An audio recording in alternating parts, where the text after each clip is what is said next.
The last major online tournament heading into the World Championship for 2024 has just wrapped up, and today we're going to be taking a look at the results for the Road to Honolulu 2 tournament. Now, as you guys can see here, this was a 227 player tournament that happened over this past weekend, of course, on the Regulation G rule set. And we had some pretty big names in the tournament. Of course, Joseph Ugarte here finished in the top 4. Toler here in the top 8 and so on. You know, you can go down here. There are just a lot of really, really big names. Robbie, one of the best seniors players in the world. Just a lot of really good players, right? Brady Smith, another guy in the top 16 here, right?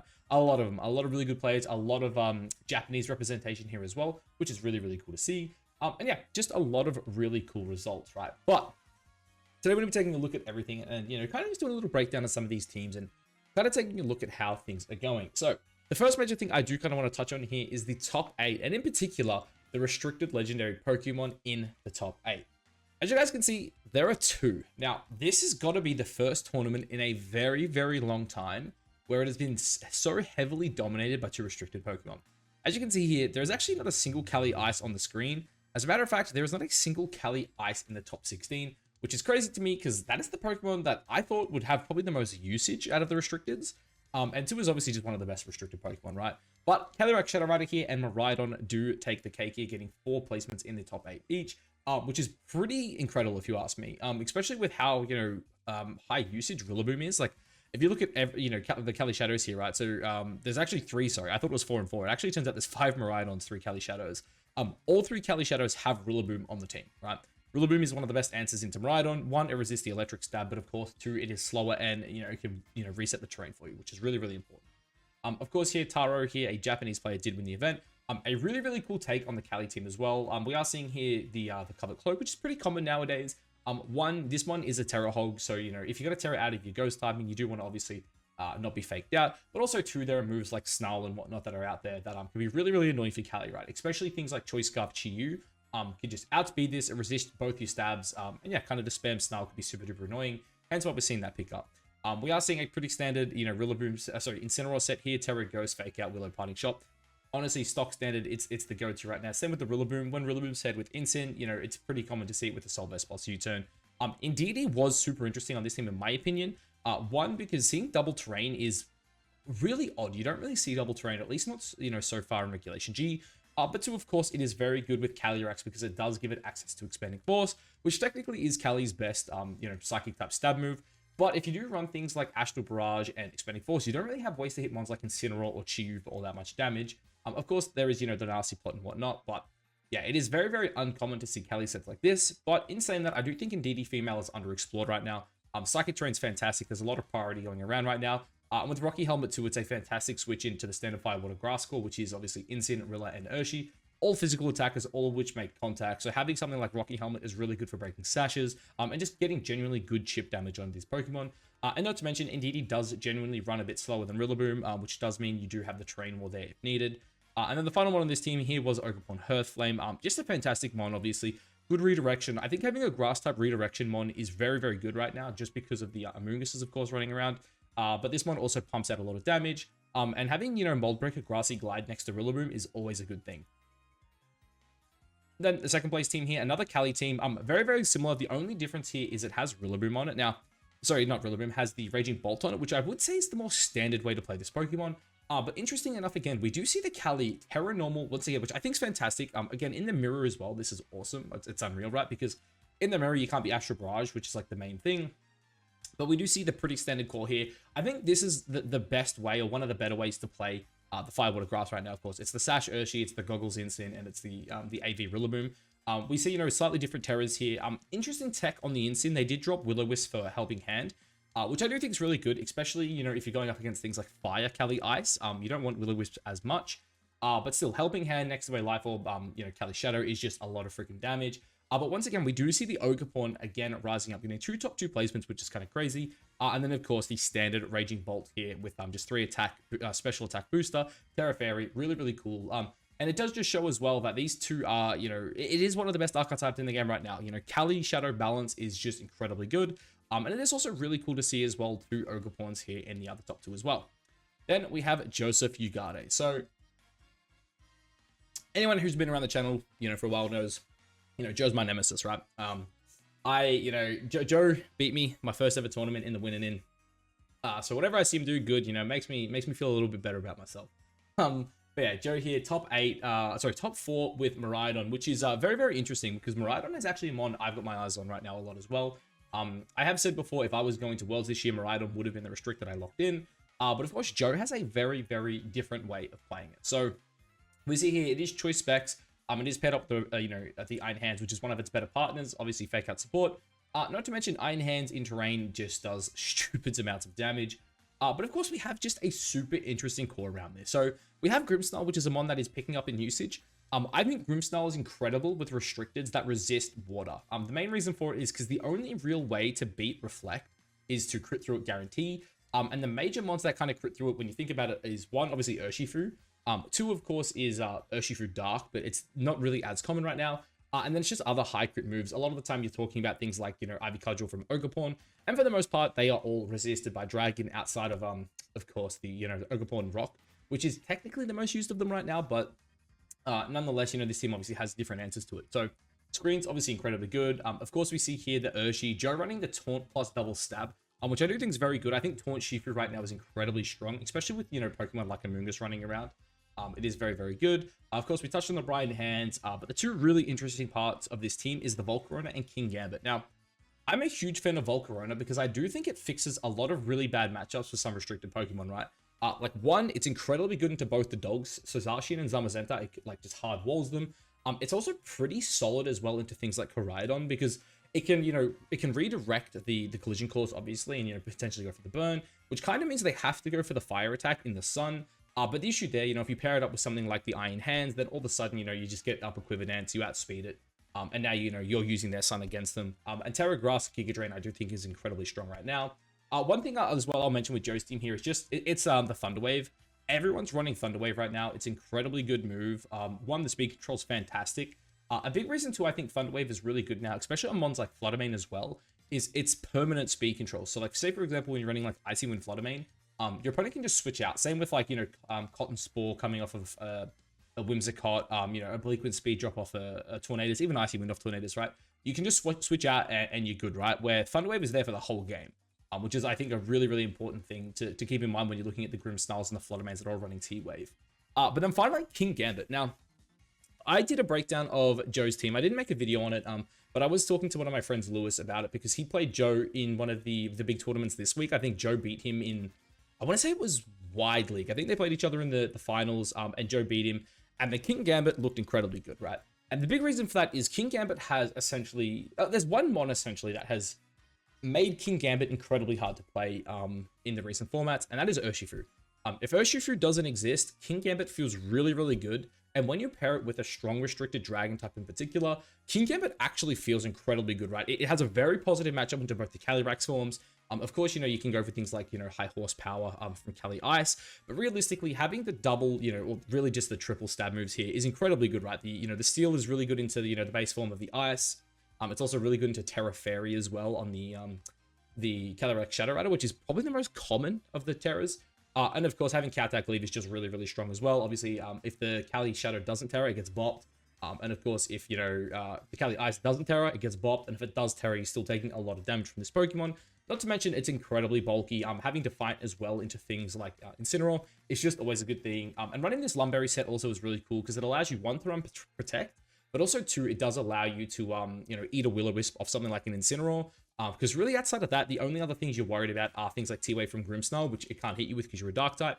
And occasionally Fluttermane also going for T-Wave, but I feel like a Fluttermane sitting in front of a Lumberry King Gambit is just, it's not a good time. Like, let's be honest, you're not having a good time if you're the if you're the Fluttermane, yeah. Also, I'm one take Jake in this. I do apologize if you see me drinking, but your boy doesn't have much time today. I'm fresh off the gym, and I'm going to basketball after I record this, so I gotta go quick here. But anyway, a pretty standard Miraidon set. I've used teams like this in the past, or Miraidon team, I should say. It's incredibly strong. It is probably one of the more potent ways to run it. We have seen other Pokemon in the Ogerpon slot here, namely Blood Moon Ursaluna, but it's just incredibly good, right? This Whimsicott set here is really good on these Miraidon teams, right? It is a Pokemon that does resist, some pretty good things for you. You're setting up Tailwind, of course. You have Light Screen. You've got the Encore as well, if anything tries to protect in front of Miraidon. Choice Specs Miraidon just shits out damage. When you get things like Light Screen as well, it helps to protect the Pokemon. Urshi Dark is just really, really good on this team in particular. You know, having that Dark type stab is really good into things like Cali Shadow, because Cali Shadow can be a little annoying for Pokemon like Miraidon, right? Just because it outspeeds you and can deal a lot of damage, and you can't really one-tap it. So having things like Urshi can be really, really annoying for it, right? Speaking of Cali Shadow again, having things like Ugarte, it just bobs you, it can redirect you. Obviously doesn't redirect the Calis, but of course having redirection next to Miraidon's really good. Especially too if you are going up against things like Rillaboom, right, who are constantly trying to cycle in, change the terrain on you. Having them on like Ugarte and Hearthland that can pivot in, you know, 4x resist your main grass stabs, and they can fire off massive damage, I do think is really, really important. And then finally, Brian Hand's Giraffe. Both are just incredibly good with Miraidon. Let's be honest, they're just really, really good. Having the Trick Room option with the Iron Hands in terrain's obviously fantastic.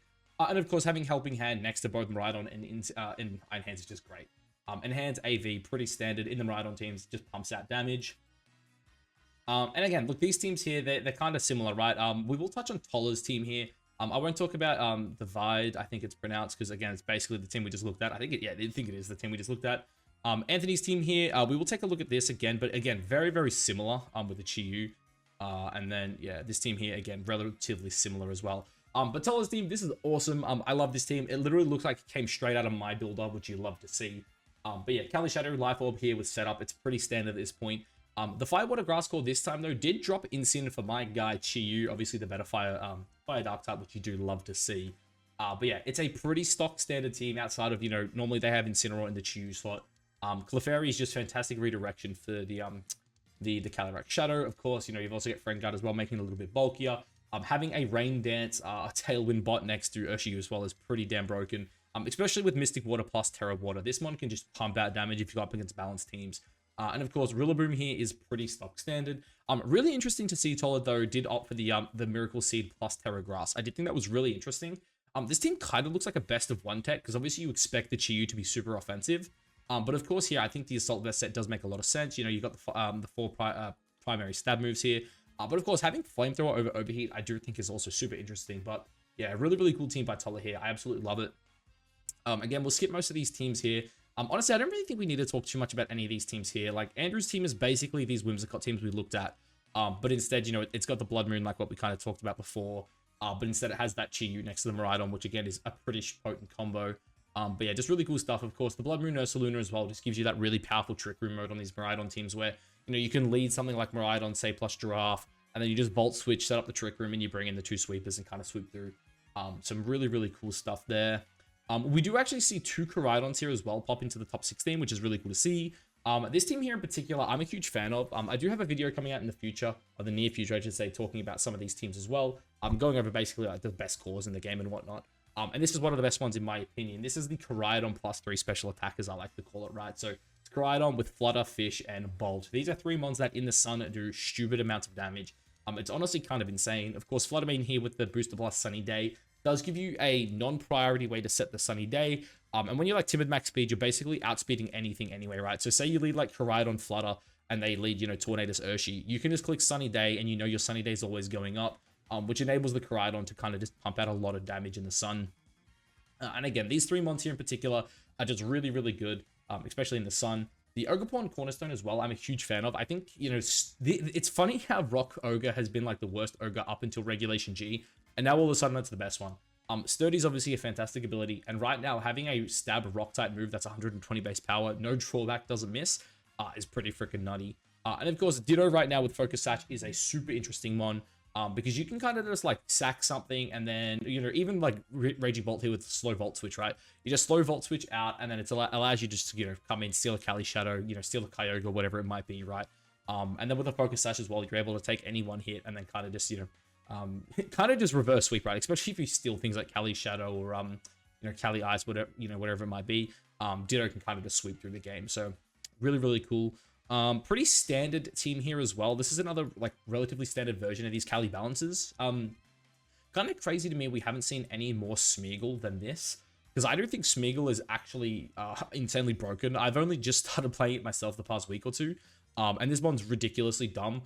I can't believe it was ever allowed in the game. Like, it's playing this Pokemon actually feels so stupid because you can customize it to any team you want.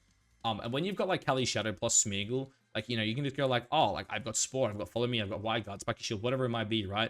Like you just go turn 1, Follow Me, turn 1, Spore. Interesting to see, though, that there's no fake out on this team. But nonetheless, it is super, super cool. Life Orb Bolt as well is really interesting. I'm surprised they went Life Orb over Booster, considering the Booster is free. But obviously they want to have the option to pivot it out a bit more, which is, you know, definitely worth considering, I guess. And of course, standard Firewater Grass Core here.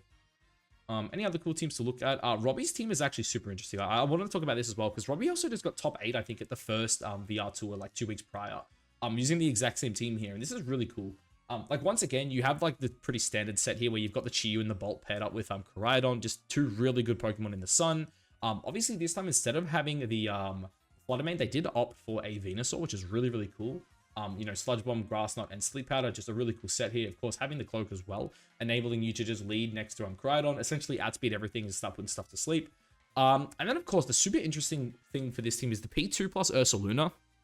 Obviously, it does just give the team a secondary mode where, you know, you can play around Trick Room. And I will say, I think Ursaluna right now is like the most slept on Pokemon in the game. I can't believe regular Ursaluna does not see more play. Like, I am personally actually testing a team right now with Chi-Yu plus Ursaluna. I think it's just a really, really good combo. More or less, I just love Chi-Yu, and I think Ursaluna's a really good Pokemon that's probably a bit slept on right now. But yeah, having this Trick Room mode here, I think, is like really, really good. And of course, as well, we see P2, which is kind of interesting. P2 is normally pretty good in restricted formats because of how bulky it is. But being that we're only in a single restricted, it hasn't seen a crazy amount of play. Really, Robbie's the only person I've seen playing it. But obviously, this is back-to-back incredible results, right? You know, I think the last Victory Road Tour was like 290 players. This one's like, what, 230, 240? And he's gone back-to-back, you know, top 16s with it, which is pretty damn good, if you ask me. Is there anything else too crazy here? Like, these Cali teams are all relatively standard. Brady, the only Terapagos here, which, if you guys don't follow Victory Road, sorry, not Victory Road, Brady Smith, VGC Corner on Twitter, go check him out. One of the best resources in the game. But yeah, this is kind of what I would just say is a relatively standard set. The main difference here, I guess, is he's opted for Flamethrower over Earth Power. Technically, kind of does the same thing. Because really, the reason you have, you know, these moves here is to hit Steel types. So yeah, it's much of a muchness. I guess he's got it there for the chance to go for the burn. But yeah, much of a muchness, I guess. And yeah, this team is kind of just built around setting up the Calm Mind. You know, you've got the Firewater Grass Core here with the double grass. Obviously, Pollen Puff, grassy terrain next to leftovers is just really, really good. Keeps you healthy. And of course, you got the secondary mode here with Tornadus, where if you overcommit on the lead to try to stop the Terapagos from setting up, all of a sudden, Urshifu in rain is going to just kind of sweep through your team. So really, really cool team there by Brady. We see another really awesome team here as well. I'm a big fan of this one again because I have also been looking at the Cover Cloak Grass Ogerpon. Because right now, I think it's really good. Having Superpower plus Defiant with Cover Cloak just means you can bop the Incineroars. Of course, again, we're seeing here more Expanding Force plus Indeedee, which I do think is really cool. Especially too with Choice Scarf Chi-Yu. I'm a huge fan of Chi-Yu with Choice Scarf. So yeah, seeing it on this team is pretty damn sick. And then, of course, you know, we got the Whimsicott, we got the Urshi. Just a really, really cool take here on a hyper-offensive team. I do really love it because I think Fish, Urshi, and, you know, regular Ogerpon is a really, really interesting combo. And two, the thing with Ogerpon, at least the original form, that I think a lot of people forget is the Terry gives it a speed boost, which basically with Covered Cloak means like nothing in the game is going to outspeed it. Outside, of course, like booster Pokemon. But realistically, you know, like Fluttermane's not really doing that much to you. Because a lot of the time when they are like booster, they don't really have much damage. And of course, being able to like outrun things like, you know, Choice Scarf, Chi-Yu, Choice Scarf, Urshifu was definitely like a good thing to have. Are there any other like cool teams here? Obviously, we have a Zama team here. I will say, looking at this team, Entei is a mod I've been seeing pop up quite a bit. Normally they're Assault Vest. But yeah, Sacred Fire in the current metagame is just really, really good. And of course, Banded E-Speed next to Power is like always a good thing. But yeah, this is a really cool Zamazenta team here. A bit more aggressive. And the cool thing with teams like this as well is the Zamazenta is built more as a support. More so than like the restricted piece. Like obviously it does a lot of damage with Heavy Slam and Body Press. But yeah, when you've got mods like, you know, Chi-Yu, of course the Banded Entei, the Miracle Seed Rillaboom, and of course Ditto here with Choice Scarf. These four mods can really carry a game for you. And this is like the more supportive Fluttermane set everyone's running. It's pretty standard at this point. You know, some people don't run Taunt, some people don't run T-Wave, and they put Protect in those slots. But Taunt T-Wave just makes this mod an absolute menace. Like you can just build it bulky. You don't really need any offense in it at all. Just get enough speed to outspeed everything, and then yeah, it kind of just like it just sits on the board. It's super, super annoying. You know, you can stop mons like Amoonguss from being like just putting your team to sleep. And then, of course, you just T-Wave all their fast threats. And yeah, it kind of just cripples them. So, really, really cool Zamazenta team there. Is there anything else here I really want to talk about? This team here is relatively standard. Again, like, a lot of these teams, they're pretty standard at this point because it feels like Firewater Grass stuff everyone's kind of just realized now. We again, here's some our first Cali Ices of the event as well, which is kind of crazy, sitting at 20th. But yeah, these are relatively standard. I'm a big fan of this one here. I did test a team very similar to it over the past couple of weeks. But yeah, I think Volcarona does patch up a lot of Cali Ice's bad matchups. And of course, having a setup sweeper when you've got these, balanced pieces, I do think is pretty solid. But yeah, really cool team there. Anything else too crazy? Obviously, Pelipper was a one that everyone was like, we saw it rising up quite a bit. And now it's kind of like dropped off quite a bit. But yeah, we see a dog here as well in the top 32, which is really cool to see. I have played a lot of Zacian recently, and I will be dropping a Zacian team very, very soon. Because I actually do think, unironically, this one is really good and probably a bit underexplored. Because I think Zacian plus Regidrago is incredibly good on hyper offense right now. Really, really good. But again, we see the Firewater Grass Claw here, man, just paired up with it. Lando also really, really nice, because I will say when I played Zacian, one of my biggest issues sometimes could be Raging Bolts, which obviously it seems weird because, like, I've got a fairy type stab move. One, it can miss, which is super annoying. I've lost many games because I miss Raging Bolt with close combat. And so a lot of the time they just see me, they click Terra Electric and start T-Bolt Thunderclapping my whole team. So I do think having something like Landorus against it is very, very solid. But yeah, is there like much else here to really touch on? I feel like I've kind of touched on a lot of it. Like, we're missing a lot of really good teams here. We do actually see a Reggie Gigas Wheezing team here in top 32. A Rhyhorn here in top 32 as well. Obviously, Lightning Rod's a good ability. But yeah, I'm not going to go too much further into this, obviously. If you guys want to check it out, of course, I'll leave a link in the description below. Dude, Kieran went for 5-3. Wow. Kieran was no, it wasn't the Perth. I think he won Melbourne Regionals this year. I saw that in person, which was really cool. But yeah, anyway, I'm going to probably going to wrap this video up here. I do want to apologize as well. Obviously, your boy hasn't uploaded in like a month at this stage, but I took a much needed break from content, and yeah, now we're back. Like 3 weeks out from the World Championships. It's gonna be pretty damn good. But yeah, I was gonna say, I do have videos planned for like the next 2 weeks anyway. A bunch of them pre-recorded as well, or not pre-recorded, but at least pre-planned. So yeah, keep an eye out for that, guys. And yeah, I guess let me know what you think of the teams here. Absolutely insane that Miraidon, Calyrex-Shadow dominated this hard. Like, don't get me wrong, in my opinion, they're definitely 2 of the 3 best Pokemon in this event. But to see them dominate top 8 so heavily was kind of crazy to me. And Miraidon as well was a mon. I mean, again, I know it's good. I did not expect to see it have 5 placements in the top 8. But yeah, anyway, guys, that's going to be it for this one. And I'll catch you guys in the next one. Peace out.